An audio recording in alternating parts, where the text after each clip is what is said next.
Have you ever wanted a shield so strong that a Golden Lynel's heavy crusher attack bounces off like nothing? Then fire off a supercharged bow of light that hits 10 times in a row.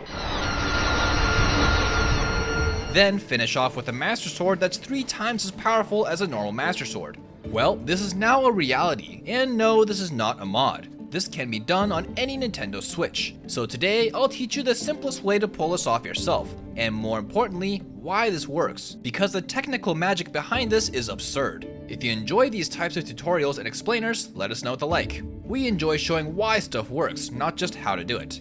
Now let's jump right in. First things first, trust me on this, you're going to want to make a new file. Preferably start a new file on the opposite difficulty. Or if you don't want to overwrite that file either, you could just make a brand new profile. There is technically a way to do this on your existing profile with your full inventory, but trust me on this when I say it's less complex and easier to do with this new game method. And if you do it my way with the same profile on the opposite difficulty, you can actually transfer your overpowered equipment onto your main save later. So no biggie. Now let's go ahead and start the new game. But let's lay some ground rules. 1. Dying is okay here. There's no stress compared to other harder glitches, just keep up where you left off if things go south. Secondly, do not pick up any arrows, armor, or Korok seeds. Arrows are especially bad because even having ×0 of them in one slot will ruin what we're doing. If you accidentally nabbed a Korok or an armor piece, you can at least use it or sell it later, but just to make it easy, don't pick them up. This is because all of these item slots interfere with this glitch, and you can get all of these after we're done corrupting anyways, so there's no rush to grab them right now. Finally, try to hoard materials as much as possible. Just grab anything you can along the way, at least 2 of each if you can. Our end goal is at least 62 different materials, so start farming right away. To start, you can either head out like normal, or clip out like most speedrunners do. Either is totally fine. Clipping out is nice because it freezes the time of day, which makes traversing the world less stressful, so it's up to you. Then, complete the Great Plateau as normal. Once you've completed the Great Plateau, check to make sure you still have no arrows, then go ahead and turn in your 4 spirit orbs to the goddess statue for hearts or stamina, doesn't matter, and then head straight to Hateno village. This might be tricky because you have no arrows, and you can't use wind bombs or BLSS. So 0 BLSS, an alternate BLSS with no arrows, is the only other option. But this can be tricky to those who don't understand it. Don't sweat it too much. Instead, just grab a horse or take a nice hike. Once you get to Maya Magana Shrine, unlock the shrine to be able to warp to it. This will now be our central hub to come back to after farming for materials. Now let's take a look at our inventory. Our final goal here is to have 1 throwaway one-handed weapon, 1 throwaway shield, whatever equipment you want to corrupt. In my case, I choose a royal bow, at least 62 ingredients with at least 2 of each kind. I like to have around 65 personally, 60 meals total, and our Sheikah Slate and Paraglider. Nothing else in the key items. Take your time to collect all these together. I recommend a pot lid and ladle in town if you need throwaway equipment. You'll want to track down and grab the equipment for what you want to corrupt. I'm using the royal bow, and use normal gathering, amiibos, and Satori Mountain for materials and at least 60 apples. Then go ahead and cook 59 apples to fill up your meal slots. One last step you'll want to cook is the 60th target meal. For my example here, I'm going with a silent shroom and 4 swift carrots. Once you cook them, it should be in the last slot. That's where we want it. I'll link a Google document in the description below to what recipes are possible. More on this later. Once you have everything in order, save your game. This will be your main save you use as backup in case anything goes wrong. Now head to the general store in Hateno village. We're going to do a trick called Arrowless Offset. First, stand still, jump and press bomb once to drop your square bomb on the ground. Then pull out your weapon. Now hold ZL and press A and D-pad left in quick succession. If you see Link starting to put away his weapon, go ahead and unequip your shield. If you did this correctly, you'll now see his weapon on his head along with the bomb. If you did this too slow, it'll be on his back, so try again. Go ahead and press R to throw, then re-equip your shield. Part 2 gets a little tricky. Now you want to hold ZL again, and don't let go until I tell you to. Pause the game and hold 4 different items, and the 5th one should be 1 ingredient by itself. This is your check ingredient you're going to keep picking back up to make sure you do all this right. Press D-pad right and unequip your weapon, or go to another one-handed weapon. If you did all of this correctly, you'll have the shield, the weapon, and 5 ingredients all in your hands at the same time. Now, jump in the air, then let go of ZL and start pause buffering with the left D-pad. You're now looking for when Link starts to put away the shield. When this animation starts to play, unequip the shield. If you did all of this correctly, you'll now have 5 items and the weapon in your hand. Now, this next part is kind of tough. You want to tap whistle, then talk to the store owner as fast as humanly possible. I personally like to hold ZL as I do this to make sure that I'm facing him. Go to sell items to see if you did this right. If you did this part quick enough, your 5th check item you held will be grayed out and have ×0. This is the green light to go ahead and totally sell the other 4 items you held in your hands. If you don't see the 5th item at all, that means you talked to this guy too slowly, and you'll have to start over. So in case of a failure, pick up your materials off the ground, and let's do this Arrowless Offset quickly one more time.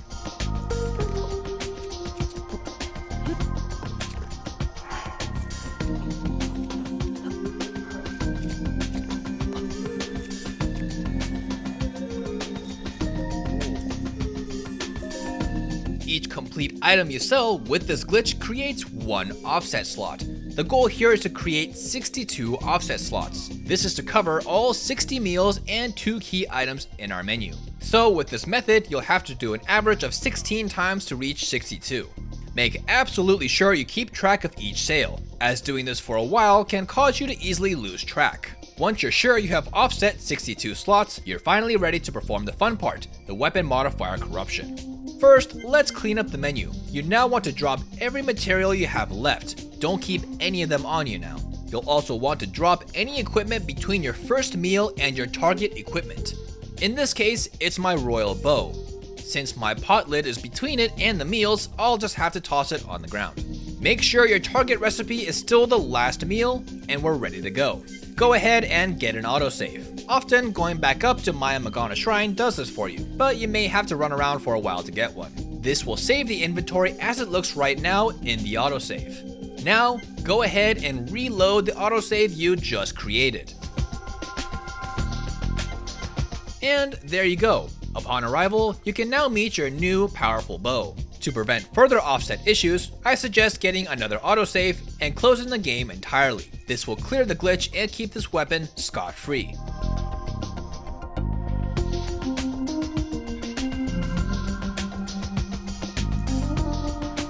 If you're happy with just this bow, you're now done. But if you want to transfer this bow back in time to your manual save, or to your main other save, this is what you do.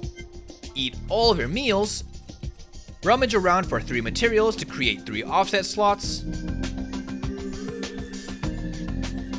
then load your manual save,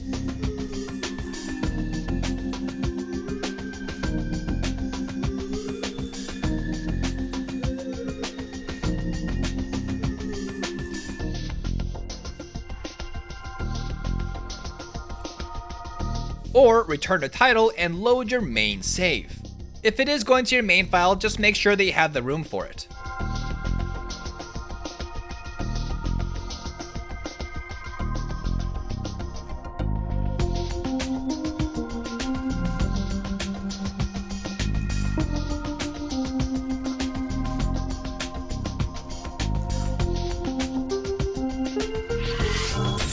So voila, now you're back with all of your goodies ready to go with your nice fancy bow.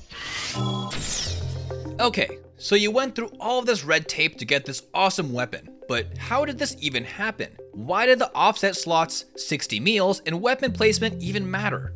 Well, let me explain. First, you've probably run into this issue before. If you played the game long enough, you know you can't have more than 60 meals. That's just a cold, hard fact. Keep this in mind. When we're ready to do this glitch, our inventory should have the equipment we want to power up, the 60 meals, and 2 key items. And at this point, the 62 offset slots we just made. When we're ready to corrupt our equipment, the magic begins. First, we have our autosave we just got and our main inventory. And like I explained in our previous IST video, the game first deletes everything in the file up to the first meal, because it is protected by the offset slots we just made. Then, the game starts to load the autosave you just selected. First, it loads in your equipment, including the royal bow, then your first meal. Wait a second, you already have 60 meals in this file already. You can't fit anymore. So what does the game do with this meal? Well, it does delete the meal, but it doesn't delete the meal's values, also known as CookData. This property contains shortcut codes to the meal's prices, effects, parts, etc., are then forcefully pushed onto whatever equipment is next in your inventory. In this example we just did a bit earlier, it was our royal bow. CookData and weapon data look like this side by side.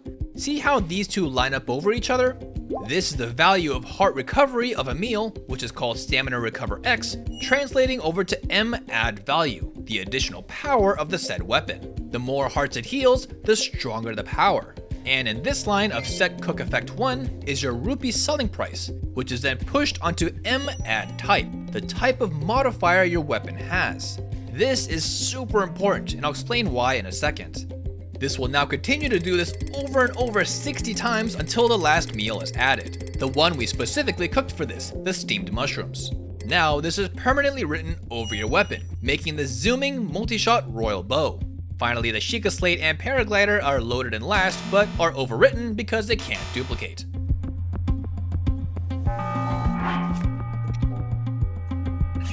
Now, how does this cooking data possibly make these overpowered weapons? Let's work with a simple meal we had before, the steamed mushrooms. This meal is worth 60 rupees when you sell it. This number is in what you call normal decimal notation, normal numbers. When you force this number onto a weapon, it goes through 3 translations. 1, it first translates this decimal number into hexadecimal notation, a system that uses letters and numbers. You've probably seen this number while working with color codes on most programs. So the 60 rupee value is now 3C. Then it translates this hexadecimal notation into binary notation, a system that consists of only ones and zeros. These ones and zeros, very simplified, are forms of on or off for a computer. I'll link a converter in the description if you want to mess around with this for yourself. So 3C translates into 111100. Finally, this binary number is then inputted into Breath of the Wild's weapon modifier system, and there are 9 possible modifiers: guard up, surf up, quick shot, zoom, multi-shot, long throw, critical hit, durability up, and attack. The meal price's binary number is 111100, so that means whatever this equipment is, it now has the zoom function, multi-shot, long throw, and critical hit. Since durability and attack are 0, these functions are not enabled, as well as any other numbers that the list didn't get to. Alright, before you get too excited, it obviously only works with these functions for the equipment that it's capable of doing it with. So you won't get a shield with extra zoom, or a weapon that multi-shots or something. The last piece of the puzzle is how much you want to affect these stats. All you generally need to know is that if you want more attack or guard, you want more hearts.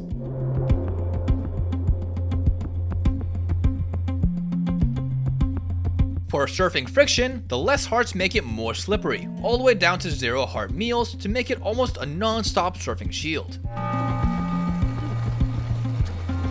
Long throw and quick shot are a little weird. The default speed for them is 1000 for a thrown weapon, and the maximum heart healing is 120. So this translated over makes the fastest you can throw a weapon or draw a bow around 12% of its original speed at best, which results in a weapon that goes barely anywhere, which is entertaining I guess, but worse is a bow that takes forever to draw, so not too useful.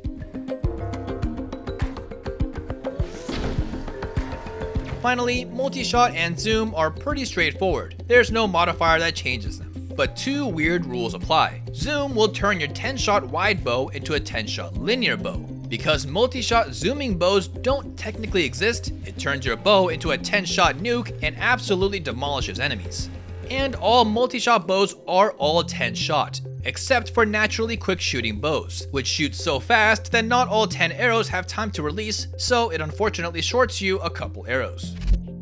This doesn't even all end here. This goes even farther, such as corrupting multiple weapons in a row back to back using negative M count, using dragon parts to create even more powerful recipes, and even doing some cookception, of cooking a meal within a meal. such as the popular roasted bird thigh, which is impossible to hold normally, is forced into your arms with hold prompt storage or hold prompt entanglement to cook a custom meal to get a custom rupee price for custom modifiers. This rabbit hole continues to go deeper with weapon modifier corruption that has been unlocked by the Breath of the Wild community. Players have been clamoring for a way to forge your own weapon modifiers from the beginning, and now we have a way to do that. Thanks to the glitch hunting community to help break this down, and of course we are always here for your Breath of the Wild fix, so keep it here on GameSpot.